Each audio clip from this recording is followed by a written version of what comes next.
Harari sports club వేదికగా జరిగినటువంటి India versus Zimbabwe 4th T20 match లో మాత్రం టీమిండియా జింబాబ్వే టీం ని చిత్తుగా ఓడించి మ్యాచ్ లో అయితే ఘన విజయాన్ని సాధించారు. దాంతో ఈ 5 మ్యాచెస్ T20 సిరీస్ లో 3 T20 మ్యాచెస్ టీమిండియా గెలిచింది కాబట్టి ఇండియాకే సిరీస్ వచ్చేసింది. ఈ సిరీస్ స్టార్ట్ అయినప్పుడు ఫస్ట్ T20 మ్యాచ్ లో టీమిండియా ఓడిపోయేసరికి టీమిండియాని చాలా ట్రోల్ చేశారు. యంగ్స్టర్స్ బదులు ఏదైనా సీనియర్ ప్లేయర్స్ ని సిరీస్ కి పంపించుంటే బాగుండని చెప్పేసి ప్రతి ఒక్కరు అన్నారు. బట్ కట్ చేస్తే టీమిండియా యంగ్స్టర్స్ కూడా మేమేం తక్కువ కాదని చెప్పేసి నిరూపించుకున్నారు. ఫస్ట్ T20 మ్యాచ్ లో ఓడిపోయిన తర్వాత సెకండ్ T20 మ్యాచ్ లో ఘనంగా విజయాన్ని సాధించారు. థర్డ్ T20 మ్యాచ్ లో ఘనంగా విజయాన్ని సాధించారు. అండ్ మోర్ ఇంపార్టెంట్లీ ఈ 4th T20 మ్యాచ్ లో కూడా జింబాబ్వే టీం ని క్లీన్ స్వీప్ చేశారు. రియల్లీ ఇలాంటి ర్యాంప్ పర్ఫార్మెన్స్ టీమిండియా యంగ్స్టర్స్ నుంచి ఎవరు కూడా ఊహించుండరు. ఇంకా మనం ఒకసారి 4th T20 మ్యాచ్ పై లుక్ వేసుకున్నట్టయితే ఈ మ్యాచ్ లో ముందుగా బ్యాటింగ్ చేసినటువంటి జింబాబ్వే టీం 152 రన్స్ చేసి 7 వికెట్స్ కోల్పోయారు. వాళ్ళ బ్యాటింగ్ కార్డ్ లో అయితే సికిందర్ రజా 28 బాల్స్ లో 46 రన్స్ చేసి అదరగొట్టాడు. అండ్ మోర్ ఇంపార్టెంట్లీ మధ్వేరా కూడా 24 బాల్స్ లో 25 రన్స్ చేసి పర్వాలేదనిపించాడు.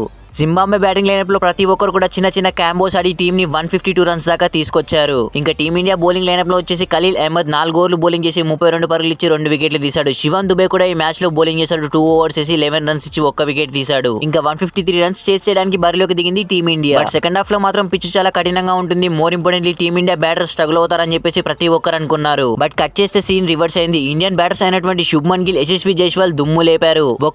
కనీసం ఒక్క వికెట్ కూడా కోల్పోకుండా వాళ్ళు ఇచ్చిన 153 టార్గెట్ ని 15.2 ఓవర్స్ లోనే కంప్లీట్ చేశారు. శుభ్మన్ గిల్ 39 బాల్స్ లో 58 రన్స్, యశస్వి జైస్వాల్ 53 బాల్స్ లో 93 రన్స్ చేసి అద్దరగొట్టారు. వీళ్ళిద్దరు కూడా నాట్అవుట్ గా మ్యాచ్ ను గెలిపించారు. వీళ్ళిద్దరూ బ్యాటింగ్ చేస్తుంటే అసలు జింబాబ్వే బౌలర్స్ దగ్గర ఆన్సర్సే లేవు. వీళ్ళ బ్యాటింగ్ దెబ్బకు జింబాబ్వే ఇచ్చినటువంటి టార్గెట్ 15.2 ఓవర్స్ లోనే కంప్లీట్ అయిపోయింది. దాంతో టీమిండియా ఈ మ్యాచ్ లో ఘనంగా విజయాన్ని సాధించారు గ్రాండ్ గా. సో టీమిండియా అయితే ఈ మ్యాచ్ లో విజయం సాధించడంతో సిరీస్ అయితే సీల్ అయిపోయింది. ఈ 5 మ్యాచెస్ T20 సిరీస్ లో టీమిండియా 3 మ్యాచ్లు గెలిస్తే జింబాబ్వే టీం 1 మ్యాచ్ గెలిచింది. అండ్ మోర్ ఇంపార్టెంట్లీ ఇంకో మ్యాచ్ కూడా ఉంది. బట్ ఆ మ్యాచ్ అయితే ఒక షో మ్యాచ్ అనే చెప్పొచ్చు. ఆ మ్యాచ్ లో జింబాబ్వే టీం గెలిచినా కానీ ఏమంత ఉపయోగం ఉండదు. సిరీస్ అయితే టీమిండియా సీల్ చేసుకున్నారు. బట్ శుభ్మన్ గిల్ మాత్రం వెరీ లక్కీ అని చెప్పుకోవచ్చు. ఎందుకంటే 4 T20 మ్యాచెస్ లో కూడా 4 టాస్ ని తనైతే వరుసగా గెలిచాడు. రియలీ ఇలా 4 మ్యాచ్ లో 4 టాసెస్ వరుసగా గెలవడం అనేది ఒక కోఇన్సిడెన్సీ అని చెప్పొచ్చు. రియలీ టీమిండియా యంగ్స్టర్స్ అయితే సిరీస్ లో చాలా అద్భుతంగా ఆడారని చెప్పొచ్చు. వాళ్ళకి ఇచ్చిన ఆపర్చునిటీస్ ని అద్భుతంగా యూజ్ చేసుకున్నారు. మరి టీమిండియా యంగ్స్టర్స్ పై మీ ఒపీనియన్ ఏంటో కింద కామెంట్ సెక్షన్ లో కామెంట్ అయితే చేయండి. వీడియో నచ్చితే ప్లీజ్ అన్న లైక్ చేసి మన ఛానల్ తప్పకుండా సబ్స్క్రైబ్ అయితే చేసి పెట్టుకోండి. Thanks for watching. Have a nice day.